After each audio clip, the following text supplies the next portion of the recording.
예, 청장님 부임하신 지 한 2달 정도밖에 안 되셨는데 예. 존경하는 송영근 의원 말씀하신 것처럼 능력이 좋은 분이셔서 업무 파악이나 이런 것들은 빨리 잘 하시는 것 같습니다.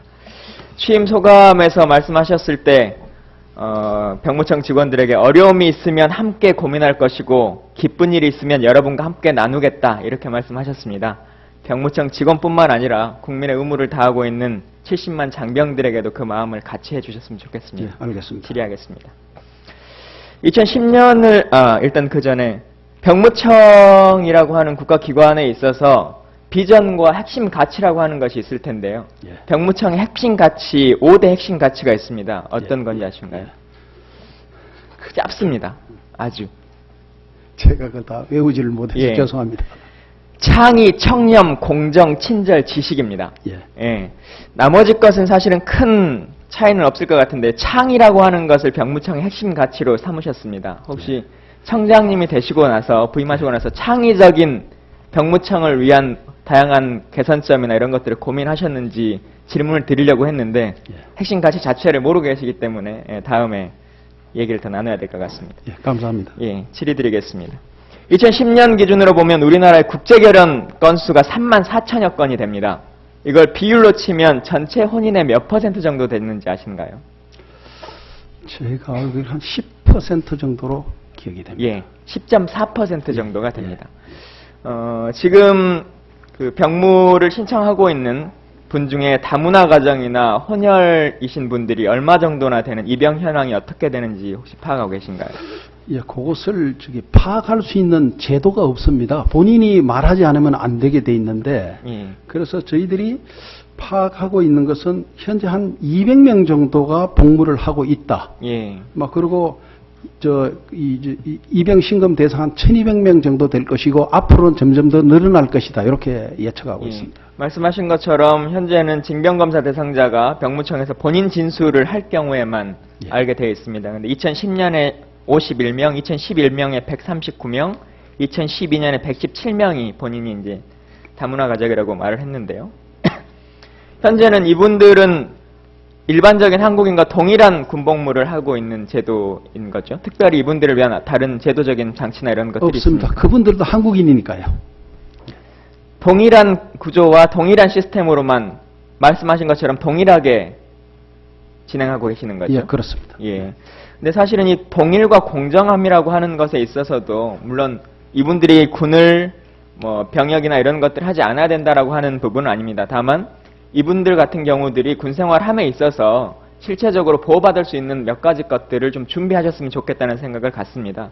그러니까 지금 사실은 2001년도부터 다문화 이주 결혼이 국가에서 승인이 됐기 때문에 이분들이 아직 자식들이 군대를 갈 나이는 되지 않습니다. 근데 학생들 같은 경우는 지금 이제 아주 심각한 문제들을 야기하고 있는 경우들이 발생되고 사실 이제 한 5년 정도만 지나고 나면 군을 복무하려고 하는 분들이 많아지실 것이기 때문에 이분들을 위한 제도적 장치를 조금 더 지금부터 준비를 해줬으면 좋겠다라는 생각을 갖습니다. 오늘 많은 분들께서 공익근무요원과 대체복무에 대한 말씀을 해주셨습니다. 제가 마지막 질의라 거의 겹치는 이야기여서요. 비슷한 내용들은 좀 빼고 말씀을 드리겠습니다. 주셨던 자료집의 25페이지에 보면 공익근무요원에 대한 교육을 내실화하겠다 이런 말씀들을 많이 해주셨습니다. 인성교육 강화를 위한 교육이 운영된다고 하는데 실제적으로 정기적으로 이분들을 위한 교육이 진행되고 있습니까?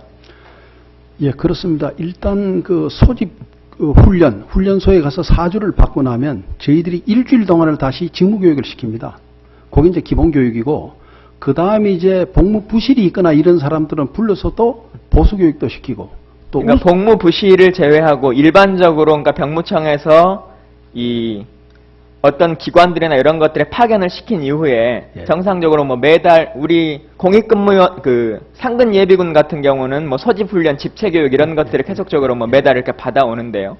일반 공익근무요원이나 대체 근무를 하시는 분들은 매달이든 아니면 분기별이든 이런 기본적인 소양교육이나 안보교육이나 이런 것들을 꾸준하게 하고 계신가요? 하고는 있습니다. 100% 다를 못합니다. 어느 정도나 가능하고 계신가요? 말씀하신 특별한 문제를 일으키는 사람을 제외하고.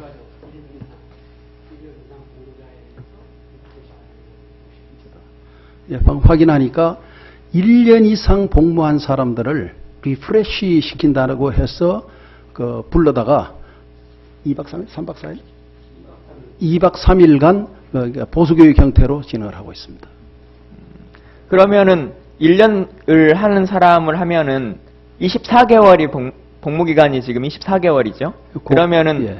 처음에는 그 훈련 기간에 하는 거니까 임기를 통틀어서 한 번 하는 거네요. 그렇죠. 한 번. 예, 그렇습니다. 한 번은 모든 사람들이 다 하는 겁니까? 다음에 100%다? 예, 다 들어온다고 그러죠. 예. 죄송합니다. 그 여기서 단체 보상 책임보험의 가입 비율을 높이겠다 하셨는데요. 현재 가입 비율은 어느 정도나 됩니까? 37% 정도예요. 이 보험금은 지자체장이나 아니면 소관 부처장이 하는 겁니까? 아니면 국가가 책임지는 겁니까? 그러면 이걸 책임보험을 이나 이런 것들은 없는 건가요? 임의적입니다. 임의적입니까? 예, 예. 이런 것들에 대해서 사실은 보면 제가 조금만 더 말씀드리겠습니다. 공익근무 소집 대상자를 파악했던 것들 중에 비선호 복무기간 현황 등을 보면 많은 사람들이 비선호 사유로 주약 교대 근무를 35.8%를 꼽았고 뭐 출퇴근 거리 18.2% 뭐 다양한 것들에 대한 이유를 대셨는데요.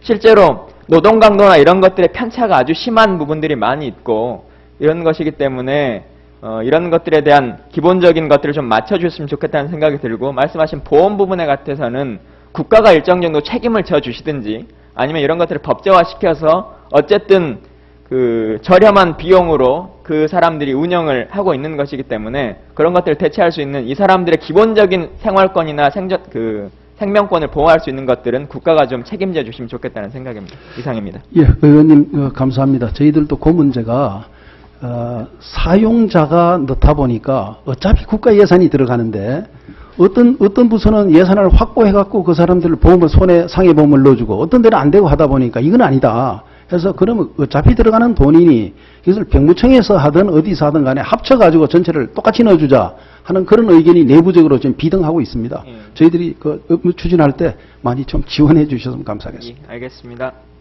예, 수고하셨습니다. 마지막으로 한기호 의원님 오래 기다리셨습니다.